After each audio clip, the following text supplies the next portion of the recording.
Добро утро, Сашо.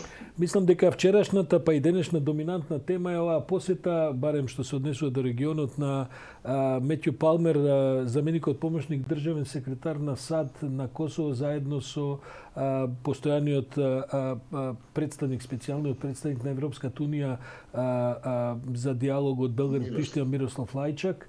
Двајцата високи дипломати се во мисија во Приштина. Вчера има средби со председателката на Косово Вјоса Османи и со премиерот Албин Курти, а мислам дека Лајчак од денеска ќе замине и во Белград.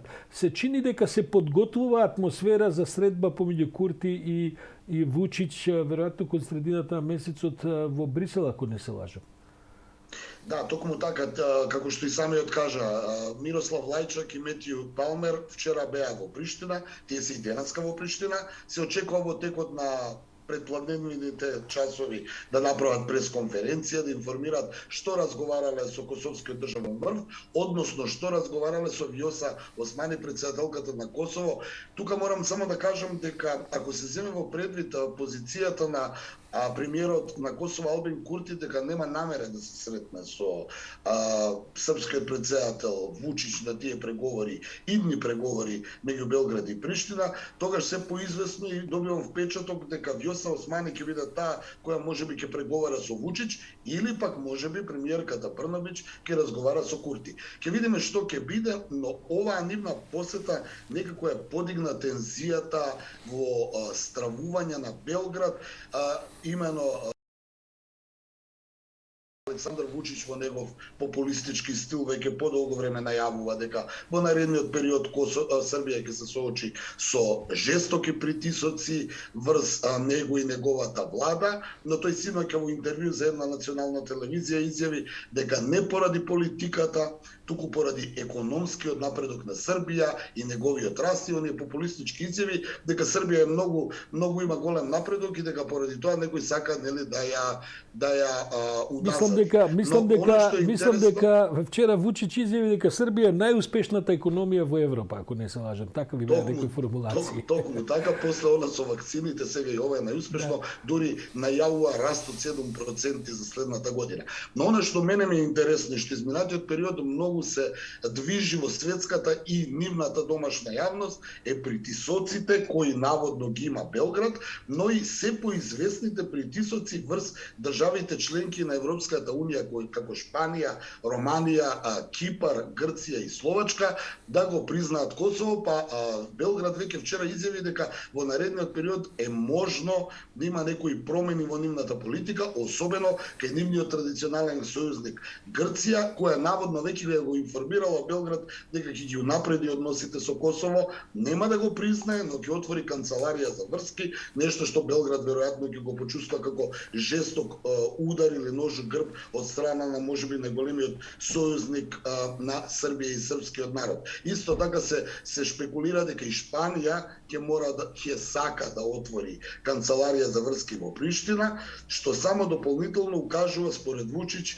дека тие држави се нели под притисок, а се со цел да се размрда оној застанат процес на преговори меѓу Белград и Приштина кои изминатите 2 години запра поради изборниот циклус во Косово, поради недоразбирањата со претходната власт во Приштина, пошто ако земеме во предвид дека Белград се уште има истата гарнитура, но Приштина ја смени политичката гарнитура, председателот поранешен Тачи е во Хаг, поранешниот премиер Харадинај беше во Хаг, па сега е во политички активен, но не може да има некој капацитет за разговори, така да се чини дека Белград и српскиот државен врв како да го подготвува Србија дека Косово ќе мора да го признаат по секоја цена, бидејќи едно од условите за унапредување на диалогот е Белград да го признае Косово, а Косово пак да го признае она српско малцинство кое живее во Косово. Во секој случај во наредниот период, како и самите што велат во Белград, ќе биде интересно да се размрда овој процес. Веројатно ако смеам да забележам, тоа доаѓа некако истовремено со оваа зголемена активност на американците. Да подсетиме само дека во текот на втората половина јуни има голем самит на НАТО во Брисел, се очекува посета на американскиот председател, се очекува средба со Путин во некоја на некоја локација, ќе видиме Женева, тоа веќе го разговаравме. Мислам дека има најави за доаѓање на Фил Рикер, помошник од државен секретар за Евроазија на Балканот.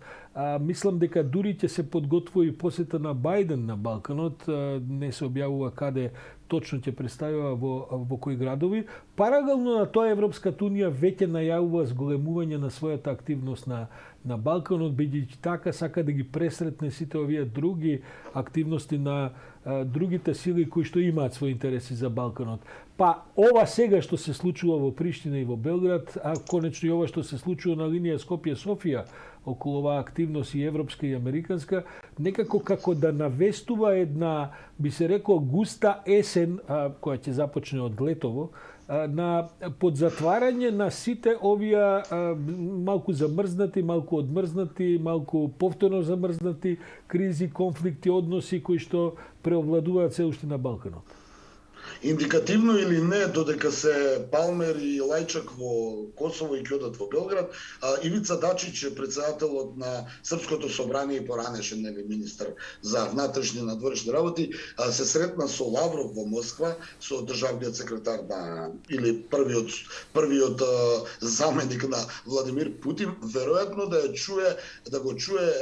чуе позицијата на Москва околу се во ова. Ние знаеме дека ти имаат различни гледања на косовското прашање, но и како што и ти самиот кажа пред малку, веројатно под притисок на Западот овие затворени прашања, овој замрзнат конфликт, би рекол, полека ќе мора да се отмрзне и да се реши, бидејќи она со Израел и Палестина пред 2 недели покажа дека секој замрзнат конфликт тогаш може да ескалира и да направи нови проблеми. Ќе видиме како се тоа ќе заврши. Изјавите на Палмер се дека иднината на регионот е во Европската унија и дека само доколку влезе во Европската унија сите овие проблеми ќе бидат надминати. Меѓутоа, нели, како и секогаш кога се решаваат некои прашања, се отвараат некои стари теми. Србите имаат проблем со хрватите, имаат проблем со Република Српска. Слушаме пред некои изјави за Илирида. Познати теми. На Илирида ќе се навраќаме, ние доаѓаат избори, така што ќе мора да дискутираме. Имаме уште една минута, Дејан, на другата страна на земјината топка,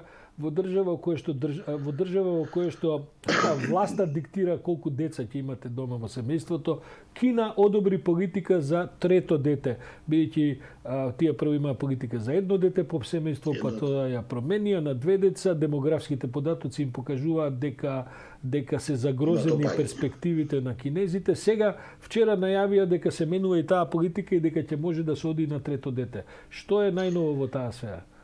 Па практично Политбирото на Комунистичката партија и председателот Си Џинпинг одобрија политика на трето дете. Ќе потсетиме дека од 1979 година до 2016 година кинезите не смееа да имаат второ дете поради големиот број дели на население. Од 8 милиарда и 450 милиона се кинези. Од 2016 ја суспендираа таа одлука, дозволија второ дете, но показателите велат дека имаат пад на прирастот на население.